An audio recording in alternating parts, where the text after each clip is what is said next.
Whatever they're thinking is wrong. It's insane. If you were elected president, how would you fix it? I would stop it overnight. Every single thing that Robert F. Kennedy Jr. just said in that interview, it's undeniable. It's fact. Fox and Friends hosted presidential candidate, independent candidate, Robert F. Kennedy Jr., and the conversation was pretty enlightening, actually, pretty remarkable, not only for a non-Republican to go on Fox News and actually engage in a conversation. And I assure you, the powers that be at Fox News, they would love to have non-conservative candidates come on. They would love to have Democrats on all the time. They would love to have people like Robert F. Kennedy Jr. on all the time. Most of the time, candidates won't do that. Elected officials won't do it for various reasons. First and foremost, probably because they don't want to get challenged on their positions, which rarely happens over on the other networks. But secondly, there's a stigma that goes along with being on Fox News. If you're a Democrat and you appear on Fox News, your base, the screaming memes on the left, they'll start screaming at you, "How dare you legitimize that network? That's a crazy, live-filled MAGA channel." It's also the most watched cable news channel in America, but it doesn't matter, you see. They'll try to cancel any candidate that goes on there because you're legitimizing them. Well, Robert F. Kennedy Jr., already disavowed by the Democratic Party, he decided to go on and have a nice conversation about the border. And what he said, you're probably going to agree with. Can you explain what Joe Biden's doing? I can't explain the rationale, and I've been down to the border. I spent 3 days in Yuma watching this, and I was astonished. Between 2 a.m. and 4 a.m. in the morning, I watched 300 people just walk across the border. There were buses that were bringing them up to the border that were owned by the Mexican drug cartel, 100 or 55 people in a bus. And I watched the first 110 people that came over were from West Africa. And I wasn't able to interview them. But then the second 2 buses that came in, I was able to interview all the people. And only 2 of them had asylum claims. Most of them were from Asia. Right. And it's astonishing that the Border Patrol is utterly demoralized. You could stop this very quickly. And there doesn't seem to be any interest in the Biden administration doing it. Last month, Steve, we hit a record of 247,000 migrants arrested, which means many more were coming across. Right. So, it's not sustainable. Our country, we've already absorbed 7 million people in the last 3 years. And the pilot, whatever they're thinking is wrong. It's insane. If you were elected president, how would you fix it? I would stop it overnight. I've talked to the patrol. I've talked to law enforcement. What we need to do is to complete the 27 gaps in the wall. You don't need a wall from Brownsville, Texas, 2,200 miles to San Diego, but you need the physical barrier in those highly populated zones where migrants can disappear very quickly. So there's 27 big gaps where everybody's coming through. In the rural areas, you need to restore the fences that were torn up by the administration. You need to put in the long-range cameras, the lights, the sensor equipment, and then we need asylum judges on the border to adjudicate the cases there.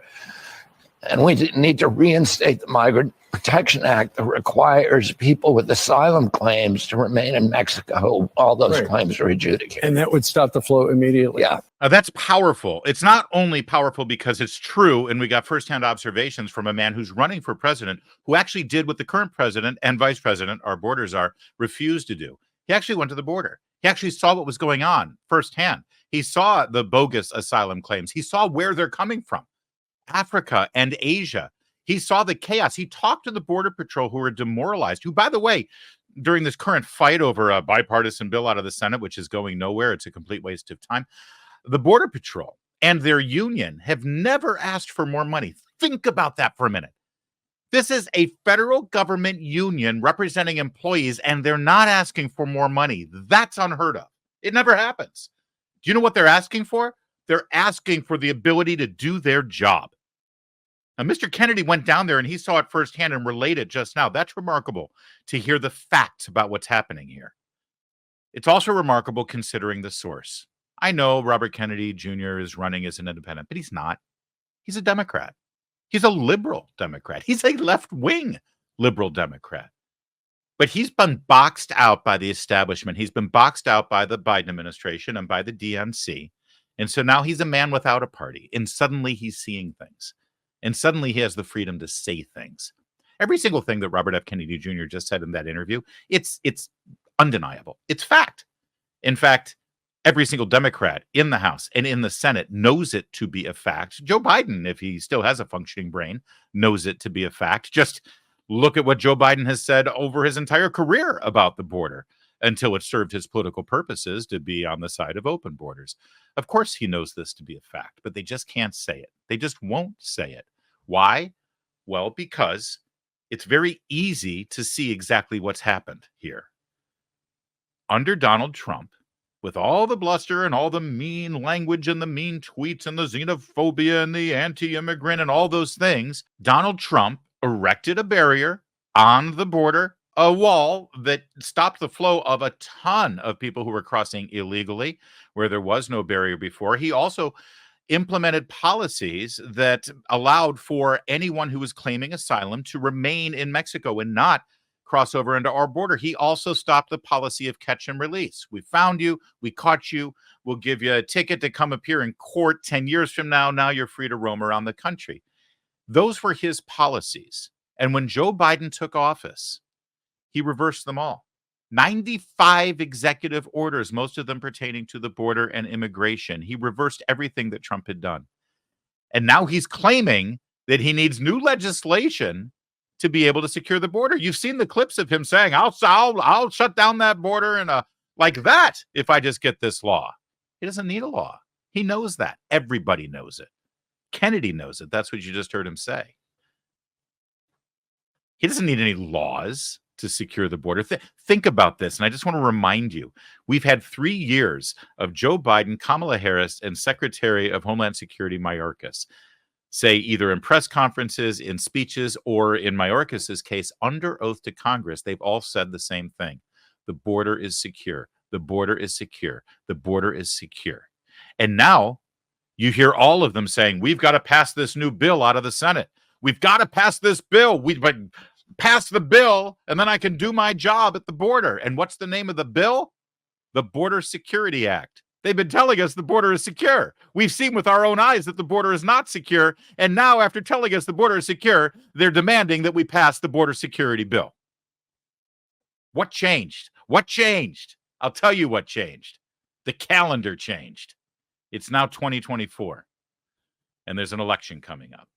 And Joe Biden wants to give the appearance that he's doing something. Can I just send a quick message to the misguided senators who are actually walking down this path of this bipartisan bill? And more importantly, I want to ask you a question. If you happen to be one of those voters, one of those American citizens who agrees, yeah, we need a bill, and then Joe Biden can secure the border. As soon as Congress passes a law that says Biden has to secure the border, then he'll secure the border. Let me just ask a quick question, and I'll direct it to those senators, those Republicans who are thinking this. Do you think that Joe Biden has been following the law up until this time? As of now, in the first 3 years of this presidency, do you believe that Joe Biden, as president of the United States, has followed our existing laws with regard to protecting our international border? I'm sure your answer is no. No, he has not, because he has not. It's objective fact. So my follow-up question is, if he hasn't followed the law up to this point, securing our border, why do you think he's going to follow this new law you're about to pass? The only way to secure the border is to hire a president who wants to secure the border.